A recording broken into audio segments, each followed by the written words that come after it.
उस गाने को, उस खनकती आवाज को, उस संगीत के साज को, उस साधिका को मैं इस मंच पर आमंत्रित करूं, लेकिन हम सब बिहारियों को गर्व होना चाहिए। तो ये अलग बात है कि भोजपुरी का क्षेत्र है। और मैं एक बात और कह दूं, आदरणीय एसडीएम सर बैठे हैं, सारे पदाधिकारी बैठे हैं। मैंने 4-5 साल तक लगातार थावे महोत्सव किया है।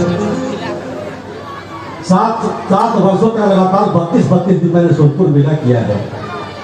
और जो मिठास गोपालगंज, सिवान और छपरा में दिखाई पड़ता है, वो पूरे बिहार के किसी क्षेत्र में दिखाई देता है। उसका तालियां वक्त नहीं है। मैं खुद मगध के क्षेत्र से आता हूँ, लेकिन मैं स्वयं कहता हूँ कि जो आवाज यहाँ से निकलती है और पीछे तक तालियां बजती है, वो गोपालगंज की धरती ही दे सकती है। एक बार तालियां अपने लिए बजाए पीछे तक। आइए उस गायिका को बुलाते हैं। मैं पुनः कहूँ 20,000 मंच, 20,000 मंच, 5,000 फिल्में, 12,000 गीत, खनकती आवाज, और उनके लिए ज्यादा कुछ कहने की जरूरत नहीं है। मैं चाहूंगा कि नाम तब लूं जब आपकी तालियां लगातार बजती रहनी चाहिए। तालियां गोपालगंज की बजती रहनी चाहिए, लगातार लगातार लगातार। आमंत्रित करते हैं हिंदू सोनारे।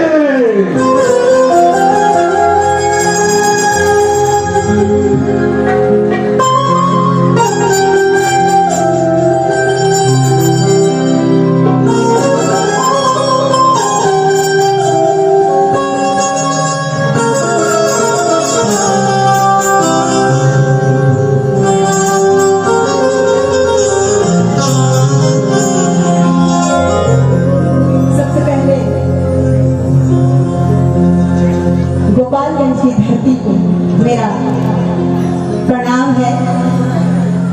इसके बाद सभी दर्शकों को हिंदू समाज का नमस्कार प्रणाम। और भोजपुरी में कहा सब केहू के गोड़ लगे थे। आज महाशिवरात्रि के उपलक्ष्य पर हम सभी यहाँ इकट्ठे हुए हैं, लेकिन कहते हैं कि जब तक किसी के ऊपर ईश्वर की कृपा ना हो, वो वहां नहीं पहुंच सकता। और ये जीता जाता जो एक क्या बोलूं मैं अपने बारे में, एक जीता जाता जो सबूत है वो हिंदू सोनानी है। क्योंकि मैंने देखा है कि मेरी शुरुआत माता रानी के दरबार से हुई, उसके बाद मैंने पीछे मुड़कर नहीं देखा। मैं भी ऐसे मेला में गई थी। मैं भागलपुर बिहार से हूँ। नाथनगर एक बहुत छोटा सा शहर ही बोलिए, अब तो गांव नहीं है, वहां पे मनोकामना मंदिर है, वहीं से मेरी शुरुआत हुई। और आज भोले बाबा ने मुझे गोपालगंज की धरती पर जो आने का उन्होंने मुझे आशीर्वाद दिया। साथ ही साथ कल्चर डिपार्टमेंट का बहुत बहुत शुक्रिया, आशुतोष जी का बहुत बहुत शुक्रिया। साथ ही साथ हमारे जो डिस्ट्रिक्ट, जिला डिस्ट्रिक्ट हमारे डीएम साहब, टोटल जितने भी हैं, सभी का जो योगदान है मुझे यहाँ आने के लिए बहुत बहुत शुक्रिया। मैं चाहूंगी जोरदार तालियां अगर मुझे आशीर्वाद के तौर पर मिले। धन्यवाद। और आज महाशिवरात्रि के शुभ अवसर पर एक बहुत प्यारा सा शिव का भजन, उसके बगैर तो कुछ नहीं। तो एक जयकारा प्रेम से बोलिए भोलेनाथ की, पार्वती मैया की। इधर वाले भोलेनाथ की, पार्वती मैया की। और एक बहुत प्यारा सा शिव भजन। उसके बाद आप लोग जो सुनना चाहें, हिंदी, गजल, सब पेश करेंगे।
सारे